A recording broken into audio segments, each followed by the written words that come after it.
Magandang araw po mga mahal namin taga-subaybay. Welcome pong muli dito sa Gabay sa Mabuting Asal. At saktong-sakto po napapanahon ang topic na tatalakayin natin ngayon dahil kailangan natin ito sa panahon ngayon. Para talakayin po ang tungkol sa katatagan, makakasama po natin ang kapatid na Elmar Palapar. Namiss ko po kayo! Oo, ako din, kapatid na Vinesh, at magandang araw sa iyo. Opo. At magandang araw po sa mga sumusubaybay po sa amin sa programang ito.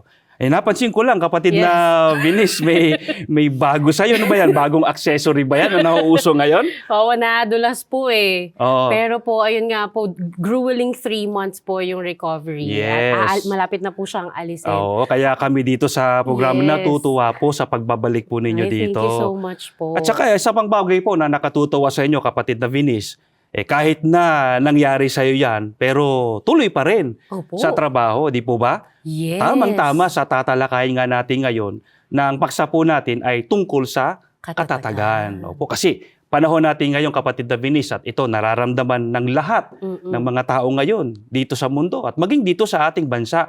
Napakahirap po Yes. yung mga nangyayari sa panahon natin. Opo, di ba po? Tumaas yung gasolina. Yes. Tapos susunod na lahat ng bilihin. Yes, opo. Tungkol po sa bagay na yan, naikwento ko nga doon sa kasama ko na naipasyal ko yung pamilya ko doon sa isang mamahaling lugar. Alam mo ba kung saan yon? Saan po? Sa gasolinahan. Di ba? Oo nga, Kasi nga, di ba po? napakataas na po ng mga presyo ng gasolina. At tama po yung sinabi ninyo kanina. Pag tumaas ang gasolina, sabay natataas yung iba't ibang mga bilihin, Yes. yung mga pangangailangan. Bagay na nakakapekto po sa lahat ng mga Pilipino. Kagaya ngayon, kapatid na Vinesh, di po ba, nararanasan natin yung epekto ng digmaan. Totoo po. Opo. At saka parang hindi siya humuhupa eh. Parang, Lumalala. yes, lalo siyang lumalala. At nai-involve yung maraming mga bansa. Pero magkaganon pa man, kung mangyari man yung mga bagay na yan, hindi natin dapat na ipagtaka. Kasi talaga namang bahagi yan ng buhay ng tao sa mundo, mararanasan natin ang mga bagay na ito. Yeah, thus we need resiliency po this time, di ba? Yes. Kasi po, hindi lang naman yun yung iniisip natin. Hindi lang pagtaas ng mga bilihin, ng gasolina. Di ba? May Yes. mga sarili-sarili din tayong dinadala po sa araw-araw na yun din nakakapagpa-apekto sa atin na kailangan po talaga natin ng katatagan. Katatagan. Opo. At saka, ang mga Pilipino, kapatid na Vinesh, ay kilala sa katatagan, di po ba? Kaya nga, kahit na itong bansa natin, laging dinadaanan ng bagyo, di ba? May mga paglindol pa, at saka, di ba, nasunugan. Minsan, napapanood natin sa TV, pag ini-interview yung mga taong yon na nasalanta ng mga kalamidad, nagagawa pa rin nilang ngumiti. Pero alam nyo po, kapatid na Vinesh, kahit na ganyan ang mga Pilipino, kilala tayo sa katatagan, pero tanggapin natin ang totoo, tao pa rin eh. Yes. Diba? Pag dumarating halimbawa yung mga problema, sunod-sunod, diba? Patong-patong, mabibigat, kagaya ng mga nangyayari ngayon. Idagdag pa natin, kapatid na Vinesh, yung mga masasamang mga balita Opo. na naririnig natin araw-araw, diba? Dumarating din sa tao yung panghihina, Yeah. di ba? May breaking point din. Yes. Napupuno din ang salop. Yes, napupuno din. Kaya mahalaga talaga na talakayin natin ang bagay na ito para wag mangyari sa atin yung nangyayari sa ibang mga tao. Ano po ba yung mga nangyayari po pag nawala na yung katatagan Yes. sa mga tao po? Yung iba, naaapektuhan po yung kanilang mental health. Naku. At ang nakalulungkot nga po sa mga nakalap nating mga datos o mga data tungkol sa mental health dito sa Pilipinas, lumalabas po na halos nasa 63% ang nakakaranas ng stress at burnout. Opo, nakalulungkot, di po ba? At hindi lang yan, kapatid na Vinesh, 47% ang may anxiety at 39% ang may depression. Kalahati na ng populasyon at hindi po siya bumababa, patuloy po siya sa pagtaas. At ang masama po, ang lalong naaapektuhan nito ay ang mga kabataan. Kaya po sa mga kabataan na nanonood po ngayon, take natin seriously itong topic na to kung paano tayo magkakaroon ng katatagan kasi kailangan po natin ito. Mahalaga po na ma-equip po natin sila ng Yes. kanilang mga dapat na gawin. Tama po. Kasi kung hindi po natin ito gagawin at hindi tayo aaksyon na magkaroon tayo ng katatagan sa ating sarili, baka mas mauwi pa ito sa mas malalang maaaring mangyari. Kaya mahalaga po, no, kapatid na Elmar, talaga yung pagiging matatag, Yes. pagiging resilient. Yes. Ano po ba? I-expound natin. Ano Apo. ang resiliency? Ang resilience po, ayon sa isang dictionary, ay is an ability to recover from or adjust easily to misfortune or change. Kaya ito po yung kakayahan na ang tao po ay makabangon, Adaptable. di ba? Maka-adapt sa mga pagbabago o kaya sa mga hindi kanais-nais na pangyayari sa kanyang buhay. Pag nagawa niyang makabangon o mag-adapt, nagagawa niya o nagkakaroon siya ng resiliency sa kanyang sarili. Yes. Like you know how to roll with the punches of life, you know? Yes. You know how to dance in the rain. Yes, Di ba tama no? po, kapatid na Venice. Opo. O kailangan talaga yan at mahalagang magkaroon yan. Yes, i-share ko rin po experience ko po dito Oo, sa ano semento ba nangyari? ko po. Kasi change ng dynamics po kasi Oo. right-handed po ako. Oo. So mag-a-adapt ka, edi mag-aaral po ka sa left. Yes, Yun po kagaya lahat. ng... Opo, pagluluto, lahat po, buhat Oo. and everything, lahat left. So, kailangan mag-adapt kasi kapag nag-stay po ako dun sa, wala na akong gagawin Oo. kasi right-handed ako. Ayan Yes. ako na. Di, upo ka na Opo, lang. Wala ka na ako. lang gagawin. Diba po? Diba, Pek? So, nasana yung kaliwan yung kamay. Opo, kaya pag gumaling po to, dalawa na. Di Mas nag-improve pa malakas- kayo. Opo. O, di po ba? Mahalaga po, mga sumusubaybay po sa amin, ang resilience sapagkat mahalaga ito para hindi maapektuhan yung ating mental health at saka yung ating physical health. Yun. Kasi kapatid na Binis, kapag ang sabi nga po, pag mataas ang resiliency, mataas yung kanyang katatagan, mababa ang chance na magkaroon siya ng mental illness o sakit sa isip. Yes, so Opo. tataasan natin yung dosage natin Yes. ng resiliency talaga. At saka vice versa po siya. Pag mababa po ang resilience, ay mas mataas po ang chance na magkaroon ng tao ng iba't ibang mga sakit sa isip, kagaya po ng depression na tinalakay natin kanina. Pag wala tayong katatagan, maapektuhan hindi lang yung isip natin, Opo. pero pati yung katawan natin. Tama po, Kasi kapatid. hihina yung immune system natin, kakaisip. Yes, oo. Di ba po, kakaalala. Di ba po? At saka kapatid Ever, di ba po, kapag may resilience, nakakatulong po ito na pagbutihin pa natin yung mga paggawa natin. Tama po, kapatid na Venice. Halimbawa po, example na lang po sa isang estudyante. Halimbawa, exam, nabigo siya sa exam. Yung may resilience na estudyante, hindi siya basta susuko na lang. Di ba? Gagawa siya ng paraan, mag-aaral pa siya ng mabuti para pumasa siya sa susunod na pagsusulit. Di ba? Kaya nga may iba po na kahit na paulit-ulit na bumabagsak, paulit-ulit siya nagre-retake ng exam kasi nga sa kagustuhan niya na siya makapasa. Yes, Opo. meron nga po. Pang 6th time niya tinake yung bar exam, saka siya pumasa. Yes. Paano kung sumuko siya, hindi siya attorney ngayon? Yes, opo. At saka ano po mai-a-apply din po natin ito, mga sumusubaybay po sa amin, sa pang-araw-araw na pamumuhay. Halimbawa, sa paghahanap buhay na lang. May iba dyan na bumagsak yung kanilang negosyo, Yes. pero gumagawa sila ng paraan. 'Di ba? Dumidiskarte. Sabi nga, dumidiskarte sila para makabangon silang muli doon sa kanilang pagkabagsak nga ng kabuhayan.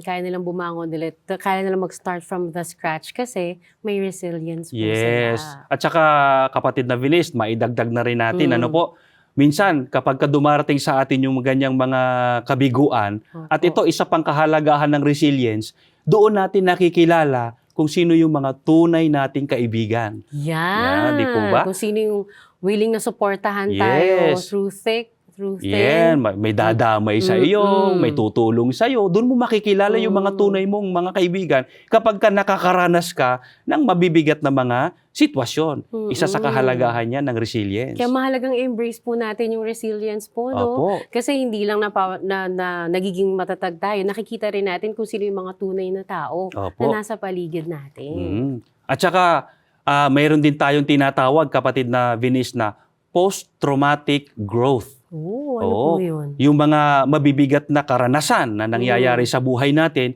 ito yung nagtutulak sa atin para mag-grow naman tayo.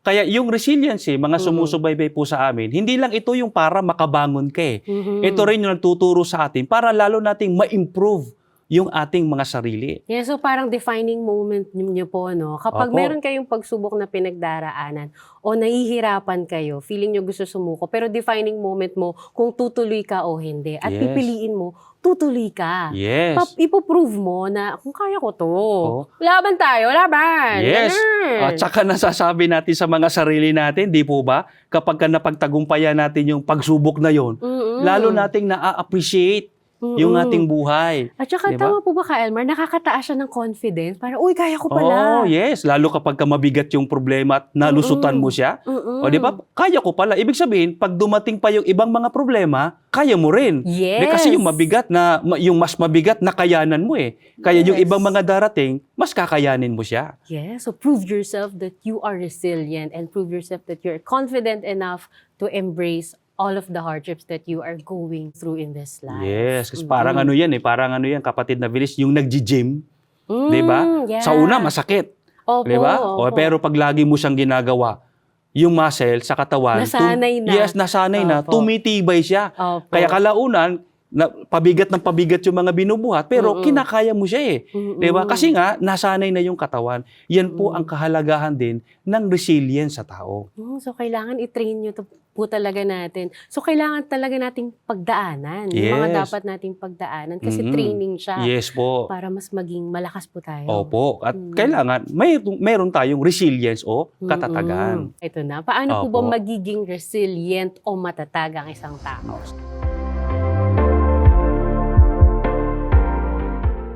Ang isa po sa makatutulong para magkaroon tayo ng resilience o katatagan sa ating sarili, unang-una po kapatid na Vinis, ay yung acceptance. Kailangan tanggapin po natin na bahagi po ng buhay ng tao, makakaranas talaga tayo ng hirap, ng mga kabiguan, Yes. kalungkutan, at marami pang iba. Yan po ang laging ipinapayo ng ating tagapamahalang pangkalahatan. Opo. Sa Iglesia ni Cristo, mga sumusubaybay po sa amin, tinuturo po nila na bahagi po ng pagiging tao sa mundong ito, talagang daraan tayo sa iba't ibang mga pagsubok, iba't ibang mga kahirapan, at yan po ay itinuturo ng pamamahala sa pamamagitan ng nakasulat sa Biblia. Gaya po ng nasa Job 7:1, ganito po ang ating mababasa. Ang buhay ng tao'y sagana sa hirap, batbat ng tiisin at lungkot na dinaranas. Hindi po ba totoo ito? Kabi-kabila, minsan sunod-sunod, may mga magagaan, minsan naman puro mabibigat ang mga pagsubok at hirap na ating nararanasan. Hindi po natin ito dapat na ipagtaka kasi ipinagpauna na po ito ng Biblia. Tsaka wala pong taong perpekto na walang problema, lahat tayo ay tiyak na meron yan.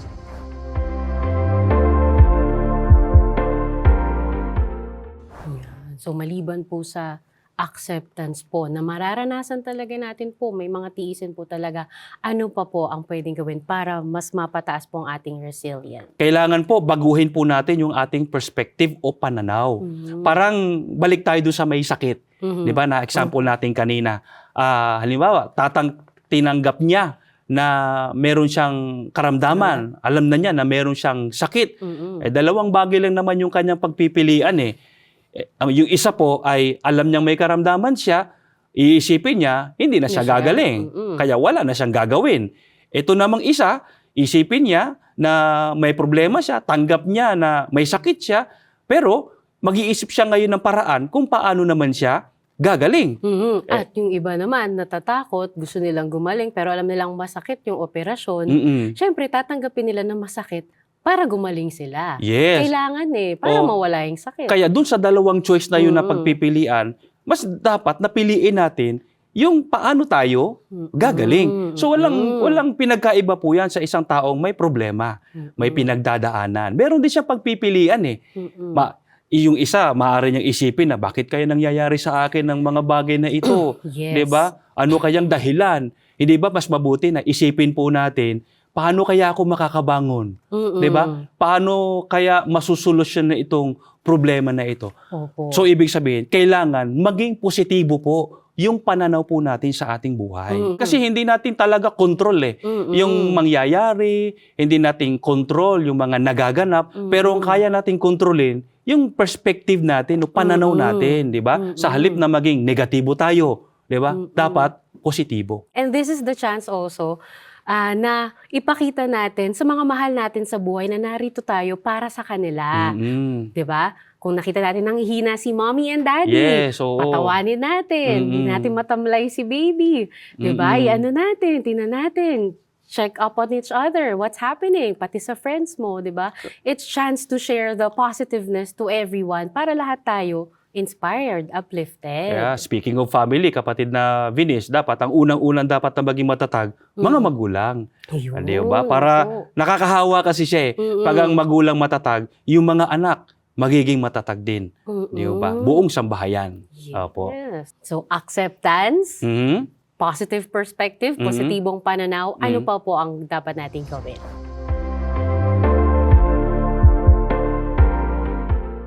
Isa pa maaaring gawin para tayo ay maging matatag o magkaroon ng resilience, kailangan humingi tayo ng tulong. Kailangan ma-develop po sa ating kapatid na Venice yung help-seeking behavior. Kasi yung matatag, hindi niya sinusolo yung kanyang problema. Oo. Humihingi siya ng tulong sa iba. Yun. Kasi sa dami nga naman ng nangyayari ngayon, 'di ba? Mabibigat, minsan sumusunod. Pag mag-isa ka lang, talagang hindi natin kakayanin. Kailangan po natin, mga sumusubaybay po sa amin, kailangan natin ang tulong ng iba. Kaya ito sanang makasanayan natin. Huwag tayong mangingimi, mahihiya, humingi ng tulong sa ating kapwa. Kapag aray na, sige na, di ba? Send help. Opo. Di ba? Yun po ang kailangan natin gawin. Kailangan natin magtulungan. Opo. At kung sakali man, halimbawa, nabigo tayo dun sa isang hininga natin ng tulong, di humingi tayo ng tulong sa iba. Kasi yung ibang mga tao, dahil sa nabigo, ayaw na. Di ba? Ayaw ko nang humingi ng tulong. Ay, hindi naman ako tinulungan. Napakarami ng mga taong maaaring tumulong sa bawat isa sa atin. Nariyan ang ating pamilya, nariyan ang ating mga mahal sa buhay, mga kaibigan na malalapit sa atin. At sa bagay na yan, kapatid na Venice, at sa mga sumusubaybay po sa atin, mayroong itinuturo sa atin ng Biblia na higit na makatutulong sa atin anuman ang problema na yan. At yan po ay nakasulat sa awit 86, sa 7, ganito po ang ating mababasa. Pakinggan mo, Yahweh, ang aking dalangin. Tulungan mo ako, ako'y iyong dinggin. Dumaraing ako kung mayroong bagabag, iyong tinutugon ang aking pagtawag. Ito sana ang maunawaan nating lahat, na kung meron mang higit na makatutulong sa atin, walang iba kundi ang ating Panginoong Diyos. Wala pong masama na humingi ng tulong sa ating kapwa. Tama po yun. Subalit ang Panginoong Diyos, ang una sana nating maalala na lapitan kapag may suliranin. Mahirap po ba siyang lapitan? Hindi po. Kung ang ibang tao, bigo tayo sa paghingi ng tulong, pero hindi gayon ang ating Panginoong Diyos. Nakahanda siyang makinig at tumugon sa ating mga panalangin. Kaya tama po ang ginagawa ng maraming mga kaanib sa Iglesia ni Cristo. Kapag may suliranin, ang unang nilalapitan ay walang iba kundi ang ating Panginoong Diyos.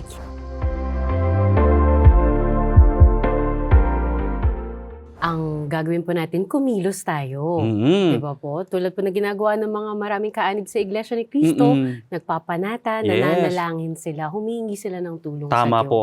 Tama po, kapatid Dominic. Kailangan gumawa naman tayo ng action. Kasi humingi ka na nga ng payo dun sa inaakala mo makatutulong sa'yo. At saka ito nga binasa natin sa Biblia, nanalangin ka na. Kailangan na lang, manalig tayo. Sumampalataya doon sa ating hininging tulong sa ating Ama na yun ay ibibigay sa bawat isa sa atin. You just gotta have faith. Yes. Itong pinag-aaralan po natin, kapatid na Venice, meron pa siyang isang mahalagang component o sangkap na mahalagang dapat meron din tayo para yung mga natalakay natin kanina, magaan natin siyang magagawa. Ano po yun? Kung alam niyo po kung ano yun. Opo. Ang tawag po natin doon ay hope o Pag-asa. Yes.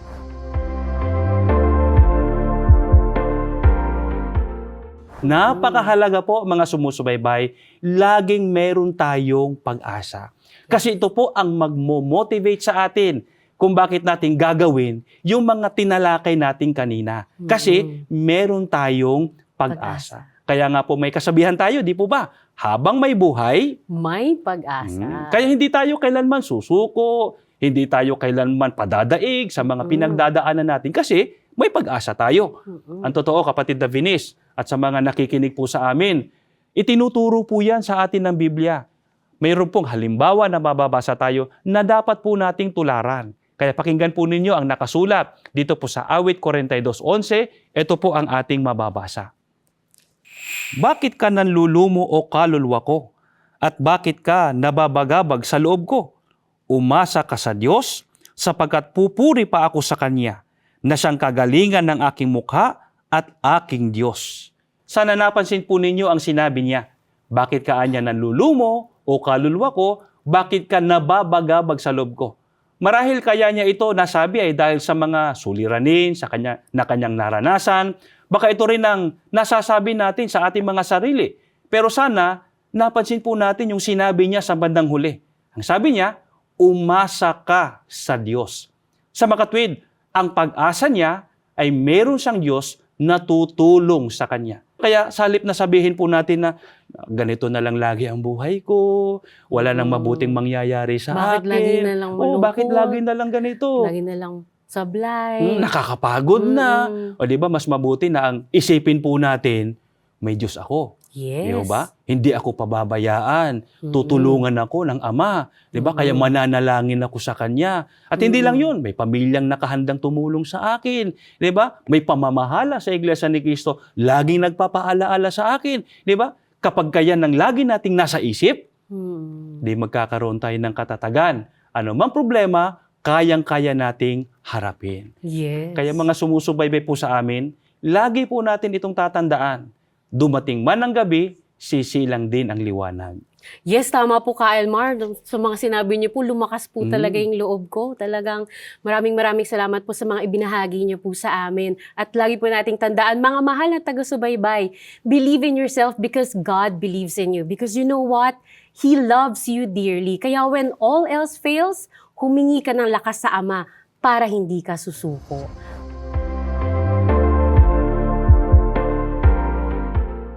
Maraming salamat po muli ulit, kapatid na Elmar. Salamat din, kapatid na Binis. At sana gumaling Opo. na yan, ha? Sa susunod, wala na yan. Opo. Next po, wala na po ito. Kaya mama, hala tago-subaybay, maraming salamat po sa pagsama po sa amin. Sana po ay tumatag po kayo sa episode na ito. Kaya hanggang sa susunod po ulit na episode ng Gabay sa Mabuting Asal.